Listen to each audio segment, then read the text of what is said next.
Hello and welcome to Fox Sports Lab AFL. I'm your host Ben Dixon, and with me tipping gurus Jason Dunstall, Paton, both nailed 9 last week. Chief, hurts me to say, but my boom team, the Blues, believe it or not, starting to bust. I've been bullish all year, but what needs to be done? How does Vossi turn this around right from the get-go? First thing you need to do is stop being stubborn and jump off the bandwagon. They've got some genuine scoring woes, haven't they? What gets me is we're talking about the team that gets the most possession in the game, and they're 14th for inside 50s. So that suggests overuse of the footy. Worried about Paddy Cripps hasn't reached his Brownlow levels of last year, but the midfield as a whole, they're just not doing enough damage. I mean, they win their possessions, but they're not doing enough damage with the ball. If you take away the 2 big wins they've had over North Melbourne and West Coast, they're averaging 69 points a week. That's not going to get it done, Diggo. So you've got some serious problems, and I don't know that they've got a quick fix. That's the big problem. Well, that is the worry. Now, the turnovers are one thing, but when you look at it, you blame the game plan, or is it the execution of the players, Al?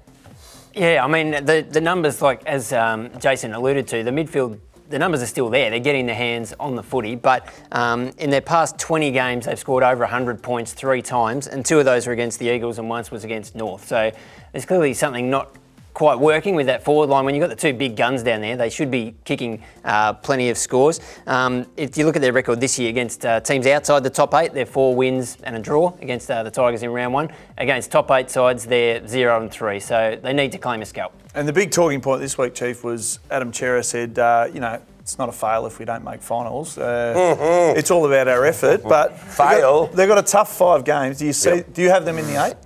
I think they're going to struggle to hold their spot in the 8 now. Really? Well, they're a couple of games or a game and a half behind where they were last year, and they've got that tough run coming now. Unless they can really find something very quickly and at least win half of those tough games, they're going to be in real trouble, and you're going to be eating some serious egg. Yeah, I know. There's some rotten egg on it at the moment. I've just got to get off. Now, the Swannies, they're in free fall, Al. They've not recovered from the granny last year, but then they got belted at GMHBA Stadium. It's just got from bad to worse. But what's going wrong with them this year? Well, we talked pre-season about the grand final curse. Teams that lose by big margins in the grand final have tended to really drop away the next year. And at the time, we sort of were struggling to see how that would happen with the Swans. But, this is sort of where we are. And they've got troubles really all over the field. But we know in defence, they've got some injuries down there which have really hurt them. In the past 6 weeks, opposition teams averaging 98 points a game against them, which is the 3rd worst defence in the AFL. Not what we're used to seeing from the Swannies. And Chief, just quickly, I want to talk about their goal kicking because that's a bit of a bugbear for you. Last week, disgraceful against Collingwood, the way they hit the score, but their forward line's not firing. Is it an Isaac Heaney, Tom Papley, we just get you guys the ball because you can actually finish? I don't think Papley's been terrible. I know people are saying he needs to do more. He's had 1 big game, but if you're averaging 2 goals a game, he's just under that with the other games. I think for a small forward, that's doing your job. Isaac Heaney's the one that hasn't found any mark after a good year last year. Yep. And then you've got, McDonald, Franklin, both goalless last year. You can't rely on Buddy to do the job for you. We know they lost to Marty with an injury, so they're just having a few problems up forward, and if they're not getting a heap of goals from their midfield, they're in all sorts. Yeah, Heaney's a real watch. He averaged 2 goals a game last year. He's only kicked 7 for the season this year, and you look at his numbers are really down across the board. His goal kicking accuracy is down 40%, and a juicy little stat, his one-on-one contest wins. Last year, he was really good at that. This year, he's down to winning only 13% of those. So, he really needs to find something. Well, the Swannies years ago went 0-6 to start the season and still made the finals. Can you see, Al, can you still have them in your top 8? This is around the time of the year when the top 8 starts to sort of bed down, and you're looking at it, there's not many vacant spots in there, I don't think. There might only be 1 or 2 changes from here, so they might struggle. Particularly given Rampy's not coming back anytime soon. Paddy McCartan's not coming back anytime soon, if at all. So, they've got genuine problems to overcome. Not sure they're going to get there either. Yeah, that Rampy 6 to 7 week, that's going to hurt. He's the best defender in the league, in my opinion. All right, it's been a tough month for the Swans and the Blues. Let's see if they can turn things around.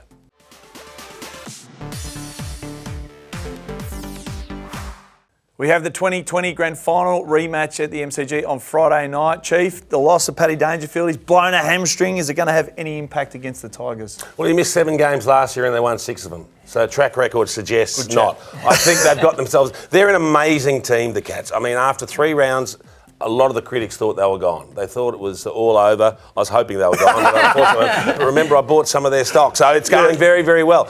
They're up and running. They've got everything. When you've got... Hawkins and Cameron kicking goals for fun up forward. I don't know who's going to stop them at the moment. No, well, they're averaging their winning margin 55 points in the last 5 games. Yeah. So, yeah, it might be tough for the Tigers. Well, Tigers looked a bit better. They had the meatball back in there on Prestia. But They played, Dicko. Yes, I know. You're hard on West Coast. Oh, Still got to play a team, but the inclusion of the meatball into the midfield does help their chances. Well, Dimmer actually flipped the magnets around a bit last week, and we saw Dusty go, he played 49% midfield, which is way up on what he's been doing this year. And Prestia actually spent a lot more time in the forward line, which, you know, he's kicked 3 goals in 5 minutes. So I'm not sure if that's going to quite come off every single week. But they did look a lot more dynamic and dangerous, and Shea Bolton was up and about. So they found their mojo a little bit, certainly late in the game at least, against the Eagles. But yeah, Cats are going to be tough. Remember, your Blues played well against the Eagles as well. Yeah, no, they were awesome, 93 points, so I'll never forget it. Now, we have 2 games on Friday to free up Mother's Day Sunday. So, Al, do the Eagles have enough players, firstly, to field a team against the Suns? Well, if we're laying the boots in, we might as well do it well. I looked up the injury list on the way in, and they've got 18 players on the injury list. So I think that leaves, about 22. So they might be able to just get there. But yeah, it's going to be tough for them. And even, they're playing at home, but I looked up their home record since the start of last year. They've had 2 wins and 14 losses. So not exactly the house of pain it used to be over there. His game plan's going really well. He said pre-season, we've just got to focus on health and fitness, and they've got neither. Chief, Matty Rowell, Noah Anderson, was a big draft in 2019. Matty Rowell was number 1, Noah Anderson was 2. Would you flip those right now on form? You would, but having said that, Matty Rowell's back playing some brilliant football inside. He does all his work inside, contested ball, clearances, tackling, whereas Noah Anderson's got a bit more of a well-rounded game. I think he's inside, he's also outside, he's got a bit of pace to break away and carry the ball. But frightening that we're just easily tipping the Suns, thinking we're pretty comfortable with this one, isn't it? What do you think, Al? Yeah, no, I think the Eagles have been giving up. Obviously, we've seen some big scores and some big numbers to opposition midfielders, so I think Rowell and Anderson could both fill their boots. All right, fill their boots, I like that. No surprises, Friday night, we are all with the Cats and the Suns.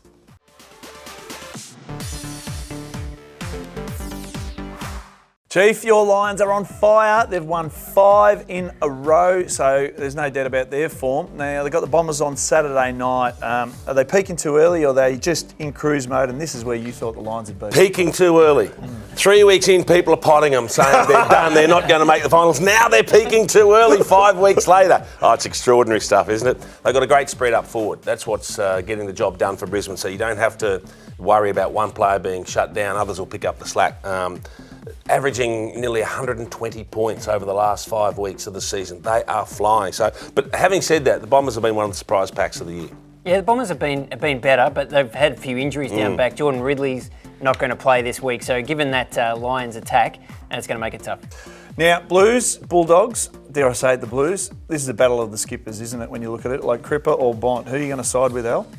Well, last week, Josh Dunkley went to Patrick Cripps and kept him to 17 touches and had 33 himself. So I think, pretty good return to form by Dunkley, but Cripps probably needs to bounce back as well. But the Bont is just in unbelievable form at the moment. Brownlow form, I think we could say. Over his past 5 games, averaging 26 disposals and 10 clearances, had a personal best 14 clearances last week. I thought he might get some attention from the Giants. That didn't happen, so I think he'll go big again against the Blues. Thought it was a tough game to tip, actually, and probably that's the decisive factor for me. It's just Bont v Cripps, the form, I think. What about the Bulldogs? Where did you have them at the start of the year? Because they're under the radar in terms of, we haven't really discussed their form. They haven't found their best form, though. Right. I think they've won a couple of tight ones that they needed to win, but they're probably not where they really wanted to be. I wasn't as bullish about them pre-season as others would. You had them up there, did you? I didn't have them. I don't think I had them in the 8. You kind of had Carlton and then Daylight, didn't you? Yeah. It was Carlton and then was there any other teams in the competition? I'm not sure. But there's no doubt 3 of us are tipping the Lions, so I'm sticking with that one. But once again, guess what? I'm tipping the Blues. Come on, Blue Baggers. You know it's a better betting app when you've got stats and insights for every major game and race. Plus expert opinions from the best minds in the game, all in the palm of your hand. That's better. Your chances are you're about to lose.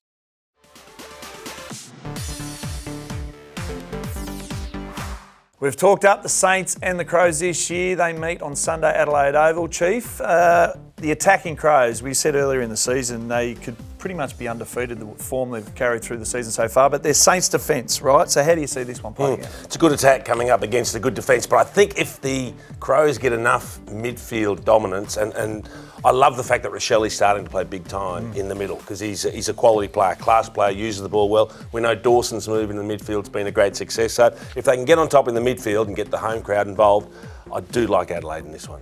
Saints have actually won their last 2 against the Crows at Adelaide Oval. So I don't like them as much now. they won't fear going over there. But yeah, I think you're probably right. And Jordan Dawson is one that has been a fantastic switch up by Matthew Nicks this year. I think it was Dawson who knocked on his door and said, I want to play in the midfield. And it's been a great success. As you say, in his past 3 in Adelaide Oval games, he's had 27, 30 and 32 touches. So the Saints tend to give up some numbers to opposition mid, so he'll be in for a big one. Yeah, and Adelaide on that one, considering Max King another week, just put him on ice and rest him one up. more.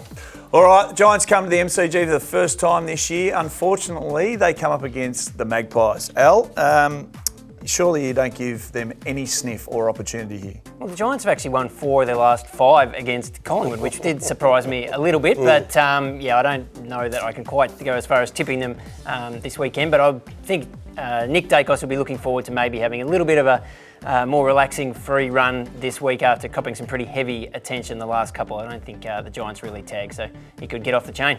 Not a great record at the G for the Giants either. Not a happy hunting ground. Didn't win there last year and first crack at it this year. What about, just quickly on the Giants, have you seen an improvement in them this year under Kingsley? I think so. I think, Kingsley's he's almost as entertaining to watch as the team, because he's just riding every single bump and umpiring decisions. So he could be in for another fun day at the office.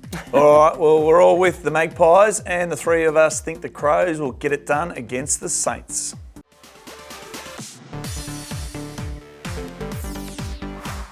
Jason and Al, well, you must be feeling up and about. 9 winners last week, and you're looking to go back-to-back this week, but I'm right on your heels, aren't I? I'm sure. Let's not have a look at the board just yet, but before we do, there's a couple of games we need to explore. So Jason Horne-Francis up against his old club, the Kangaroos.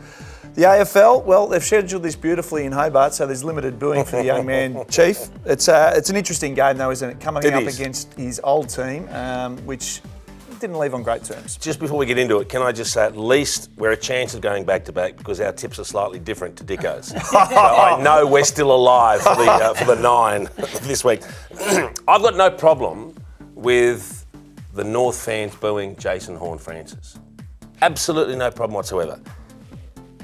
People are passionate about this game and they love the players when they play for them and they boo them when they play against them. That is completely normal. That happens to every player that leaves the club. So let's not get too up in arms about it.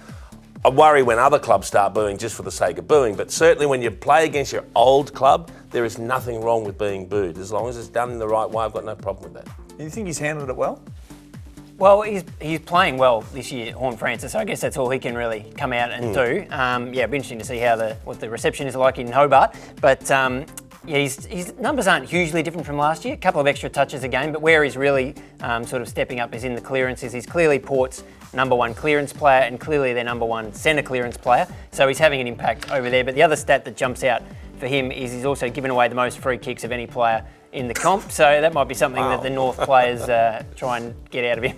Al, do you expect the same tactics from Clarko? Last week against the Saints, he just strangled them as best he could to give his team every chance. But coming up against the Saints, like last week, as opposed to the Power this week, they've got more firepower. So how do you see it play out? Yeah, I mean, last week's game, I think did that even happen? We just pretend... That didn't happen. I was there. It didn't happen. No, exactly. It was one of the worst I've seen for a while. But, I mean, Port has been... as you say, they've got the firepower in attack. Their issue has been actually, getting it through the goals. They kicked, I think, 12-20 last week. They've had the 3rd worst accuracy in the comp, so that's something they need to tidy up. But if they can, I think they could put on a big score. If they can't get a hold of Port's midfield, they're going to be in real trouble.